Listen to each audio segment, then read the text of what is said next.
जैसा कि आप सभी को पता है कि साहित्य सरोज पत्रिका द्वारा आयोजित प्रसिद्ध जासूसी उपन्यासकार गोपाल राम गहमरी की स्मृति में आयोजित गोपाल राम गहमरी साहित्य कला महोत्सव एवं सम्मान समारोह की तिथि घोषित हो गई है।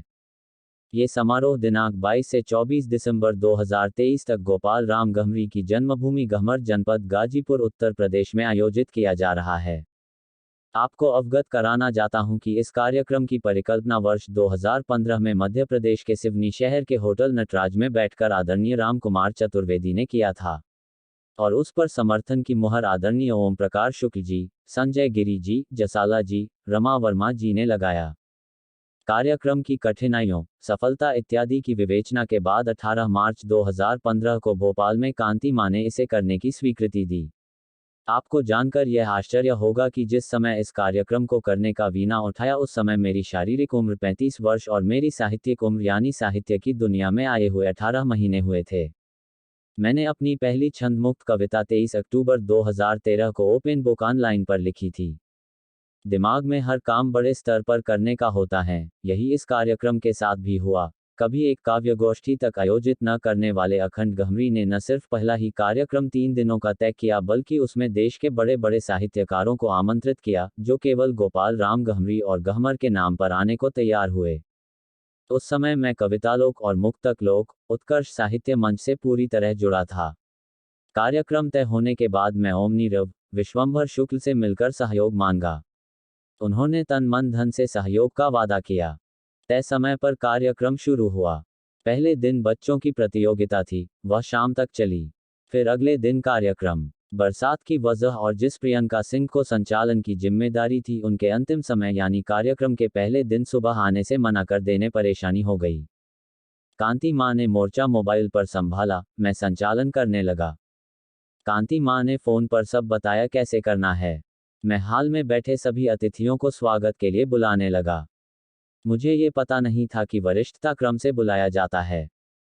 मैं कुर्सी पर बैठे जिस अतिथि पर नजर जाती उसे बुला देता। यही बुलाने में जो क्रम गड़बड़ हुआ, ओमनीरव को बाद में बुलाया, उनको और उनके चमचों को नागवार लगा और 3 दिन तक रहने का वादा कर और आरक्षण करा कर आए ओमनीरव उसी रात अनुनय विनय करने के बाद भी वापस चले गए। कार्यक्रम हुआ तो जरूर मगर 2 सीनियरों, बारिश और अनुभवहीनता के कारण बुरी तरह फ्लॉप। मेरे 2 लाख पसीने की कमाई पानी में। मैं जान चुका था कि अब ये कार्यक्रम कभी नहीं हो पाएगा। मैं कार्यक्रम की समाप्ति के बाद आए एक वरिष्ठ साहित्यकारों से मिलने और तकलीफ के लिए क्षमा मांगने उनके शहर शहर पहुंचने लगा। जब मैं सुभाष चंद्र सर के पास पहुंचा तो वह आश्चर्यचकित रह गए। बोले, गुस्सा तो बहुत था लेकिन ऐसा पहली बार हुआ है जब कोई आयोजक क्षमा मांगने आया हो। मैं ही नहीं, आए हुए सारे लोग फिर आएंगे और अब तुम्हारी मदद भी करेंगे। यह मेरे लिए बहुत बड़ी और उत्साहजनक बात थी। 2016 के कार्यक्रम में रहने खाने की व्यवस्था को अपने हाथ में लिया और मंच को छोड़ दिया। अथक प्रयास से मंच तो संभला लेकिन खाने रहने और स्वागत की व्यवस्था पूरी तरह मेरे काबू में थी। इस कार्यक्रम में भी बरसात तीनों दिन होती रही। वर्ष 2017 का कार्यक्रम मेरे लिए बहुत चैलेंज भरा था। 2 अप्रैल को मेरी मां सरोज सिंह का निधन हो गया। 25 जुलाई को मेरी पत्नी की नौकरी चली गई और सितंबर में मुझे चोट लग गई। सबने कार्यक्रम टालने को कहा लेकिन मैंने मना कर दिया। मैं रहने भोजन की व्यवस्था ठीक कर चुका था, अब की बारी थी मंच की। मुझे हौसला मिला, मैं बहुत कुछ सीख गया था। डॉक्टर संदीप अवस्थी और कांति मां के आने से जो आत्मबल मिला उससे दूर हो बहुत समस्या दूर हो गई थी। इस बार का कार्यक्रम भी बारिश के प्रकोप पर लेकिन पूरी तरह ठीक रहा। धीरे धीरे 2018 का कार्यक्रम आया। अब ये कार्यक्रम 2 चीजें कर गया। पहला तो गांव में यह बात फैल चुकी थी कि अखंड के कार्यक्रम का जिस दिन पोस्टर कार्यक्रम स्थल पर लगता है उस दिन से बरसात जरूरत होती। लोग अपने सूखे खेत में डीजल इंजन का प्रयोग नहीं करते। गहमर इंटर कॉलेज के पूर्व प्रवक्ता श्री हृदय नारायण सिंह इसे बहुत ही मजेदार अंदाज में बताते हैं। दूसरी बात कि मैं कार्यक्रम की बारीकियां और लोगों की चाहत समझ चुका था। वर्ष 2019 का कार्यक्रम फिर एक चैलेंज लेकर आया। आने वालों की लिस्ट, सम्मान की लिस्ट तैयार हो चुकी थी। उसी समय देश में एनआरसी आंदोलन की आग लग गई। हर दूसरा फोन साहित्यकारों का आता कि ट्रेन निरस्त, तो आग तो रास्ते में फंसे हैं, इसलिए नहीं आ पाएंगे। कार्यक्रम की सुबह प्रबुद्धो घोष जी पूना से, विजय मिश्र दानिश भाई जयपुर से और पंकज बसत मुजफ्फरपुर से आ चुके थे। मैंने कार्यक्रम स्थल पर कोई तैयारी नहीं की। सम्मान चयन एवं कार्यक्रमों में प्रतिभाग करने वालों की लिस्ट फाड़कर फेंक चुका था। बड़ा मंच हटाकर छोटे पर करने की बात चल रही थी। मैं पूरे कार्यक्रम की जिम्मेदारी अंतिम निर्णय प्रबुद्धो घोष, पंकज बसंत, विजय मिश्र दानिश और सुधीर सिंह सुधारक पर छोड़कर शेष कार्य करने लगा। पहले दिन से अंत तक संचालन, रूपरेखा सब जिम्मेदारी इन चारों पर।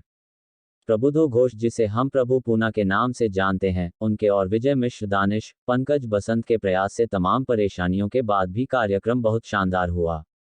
लेकिन इस वर्ष ओम नीरव की तरह मकसम का सुधीर सिंह सुधारक भी बहुत बड़ा कुत्ता निकला। मंच और व्यवस्था की जिम्मेदारी के बाद भी कमियों को कार्यक्रम में न बताकर कुत्ते ने फेसबुक और व्हाट्सएप पर पोस्ट डालकर मुझे बदनाम करने की कोशिश किया।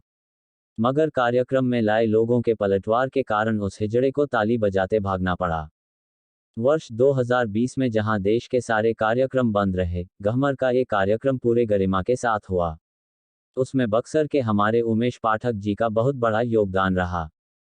वर्ष 2021 में फिर प्रबुद्धो घोष, सुभाष चंद्र, दीपक पांडेय, ज्योति किरण रतन जैसी हस्तियां पहुंचकर कार्यक्रम को चार चांद लगा दिए। वर्ष 2022 का कार्यक्रम तो पता ही नहीं चला कब शुरू हुआ, पता ही नहीं चला।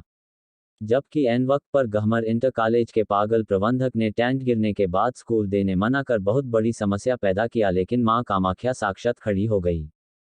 इन 8 सालों में मैंने एक ऐसी चीज कमाई जो अंबानी और अदानी नहीं कमा सकते। ओए, वह है प्यार, जो आया प्यार से अपना बना गया, एक रिश्ता बना गया। दुनिया के विरोध के बावजूद मैंने इस कार्यक्रम को 5 चीजों से मुक्त रखा। तारांकन 1, तारांकन मुसलमानों से दूर। कार्यक्रम के 8 साल में एक भी मुसलमान किसी रूप में नहीं आया। ये भारत का पहला ऐसा मंच है जिस पर कौमी एकता और सनातन धर्म के विरोध की रचना पढ़ना पूरी तरह प्रतिबंधित है। तारांकन 2, तारांकन आधुनिकरण से सनातन परंपरा से खान पान, दर्शन पूजन उपलब्धि रहे। तारांकन 3, तारांकन लेन देन। आज देश का कोई साहित्यकार यह नहीं कह सकता कि हमसे कार्यक्रम के नाम पर, सम्मान के नाम पर एक रुपया लिया गया है। तारांकन 4, तारांकन विवादों का डर। इस कार्यक्रम को हमेशा विवादों के डर से दूर रखा गया। तुम एक तो हम 10 की तर्ज पर कार्य हुआ, जिससे शैतानी आत्मा दूर रही। 5, सम्मान या आने वाले अतिथियों में बड़े नाम या पुस्तक प्रकाशन को महत्व न देकर हमेशा नवप्रवेशियों और सीखने सिखाने वालों को महत्व दिया गया। उम्र 70 से अधिक पर विशेष व्यवस्था व स्थान दिया गया।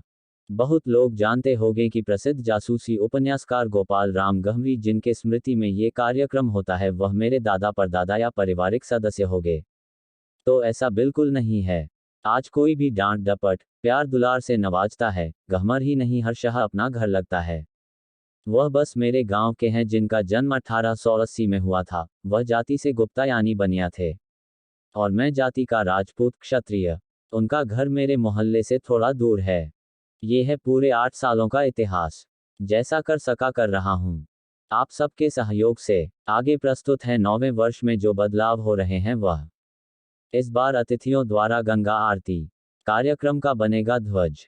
कवयित्री सम्मेलन पहले दिन और सम्मान समारोह व कवि सम्मेलन तीसरे दिन।